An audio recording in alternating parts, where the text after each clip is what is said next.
Most people, half of what they thought today is the same things they thought yesterday.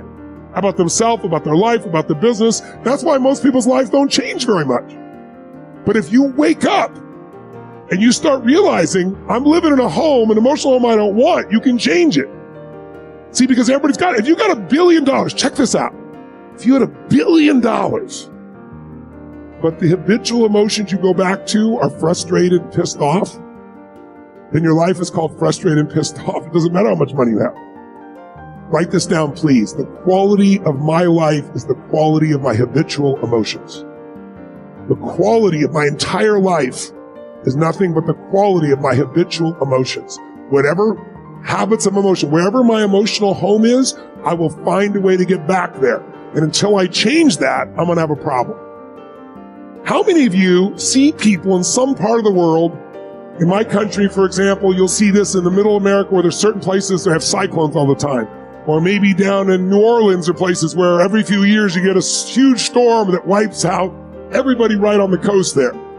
But then 2 years later, it happens again. They rebuild, it happens again. How many have ever thought to yourself, why don't these people move?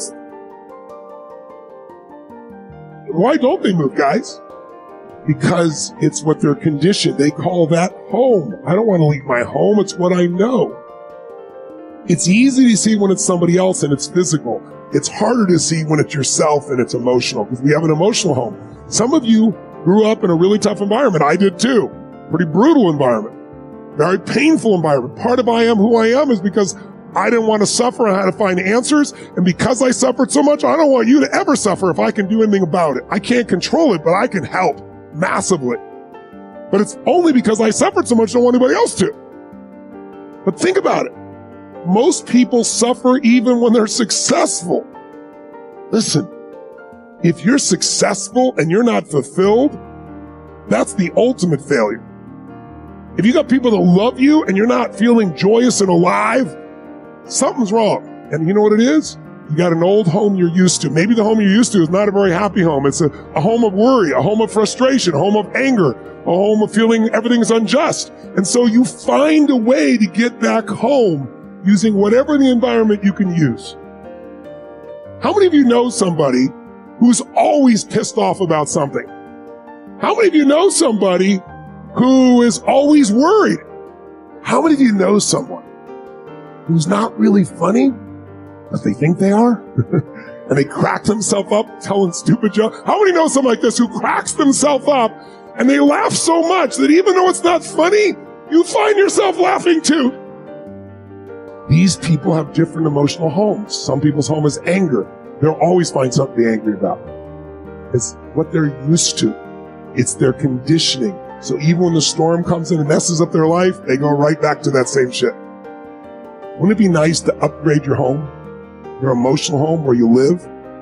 What if you could live every day with a vast majority of the emotions you had were joy and gratitude and love and appreciation, even in the middle of COVID, even when somebody does something unjust, compassion, playfulness? What would that feel like if you were in those states every day, 90-95% of the time? When you weren't, you got out of it quick. You can make that change this weekend, and I'm not exaggerating an ounce. I'm not saying you're going to be perfect and never have a negative feeling, because negative feelings are sometimes a signal to make us change. But most people have a negative feeling and they just hang on to it, keep living with it, and find other things to be negative about. That will never give you what you want. The money won't do it. The acknowledgement of others won't do it. Everything you think will do it will not do it. Only one thing will do it. You drawing a line in the sand and making the most important decision of your life, that you're going to live in a beautiful state no matter what. Because life is too short to suffer. We have a choice. Listen to me. Pain is sometimes part of life, but suffering is a choice. But for most of us, not a choice, because we have the habit of suffering, being stressed, being worried, being frustrated, being pissed off. And because we're wired that way, that's the muscle we built. But if we rebuild our home here so it's even more magnificent, then you can have the life that you desire and deserve. And you can do it in one weekend only if you give your all and push enough energy out while you're doing it, while you're learning. Somebody asked me a question, they raised their hand in a seminar and said, Tony, can you change people that don't want to change? Of course you can change people who don't want to change. All you need is the right kind of. If you have enough leverage where change becomes an absolute. Now for some people, leverage is not even the threat of their own life. Some people rather die than have you tell them what to do. And so that's not the leverage. The leverage for them might be something for their children. Leverage for them might be spiritual growth. All of us have a leverage point. If you find the leverage, not the leverage you make someone do it, the leverage that will make them make themselves do it. We all have some place that'll get us to follow through. Now, if you get enough leverage and if you interrupt the pattern enough, how many of you ever had a pattern when you were a kid and you had like some obnoxious uncle or something and you were trying to be upset and they'd come like rub your damn head or some dish, make you crazy, and you couldn't stay upset because they kept doing this to you? How many had this happen? Say aye. If you have enough leverage and you break someone's pattern enough times, a new pattern will show up. If you're conscious, you can create the new pattern. So the answer is yes. Now then the question would be, Tony, if all it takes is leverage, then why don't most people change? And I had a lot of answers for that, but that night, I'm a night person. That night, I'm wired up after a seminar. It's like 2 o'clock in the morning, it was December. And so I flip on the television in the back for some white noise, looking for CNN, and I come across the old Christmas classic, this Christmas Carol, right? A Dickens classic. And I see it in black and white, and I start watching the movie, and I'm remembering it from being a kid. And as I'm watching this thing, I see this man named Scrooge who clearly doesn't want to change.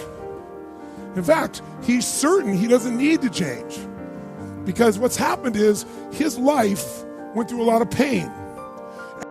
Here is the secret to ending your suffering. Trade your expectations for appreciation, and your whole life will change in that moment. The minute you appreciate something, your suffering is gone. It's just your expectations that are stressing you out. And sometimes not meeting your expectations will cause you to come up with a new way to grow or a new way to do something that's better than what you did before. What would your life be like if you made this decision today for real? Screw everything else. We've got a million other things we're going to do to improve your life. What if you really made a real decision? You said, I am not suffering anymore. Life is too short to suffer. I'm going to live in a beautiful state. I'm going to have a good time every day, no matter what. And I'm going to catch myself. I know I'll get off target for a minute, but I'll catch it and get right back in a beautiful state. The minute you stop complaining about your kids, but you look at the things you love in them, the minute you stop complaining about your partners and you think about what's a better way to get through them, this is a chance for me to grow and expand. The minute you appreciate anything, your suffering is over. Because loss, less, and never is always a lie.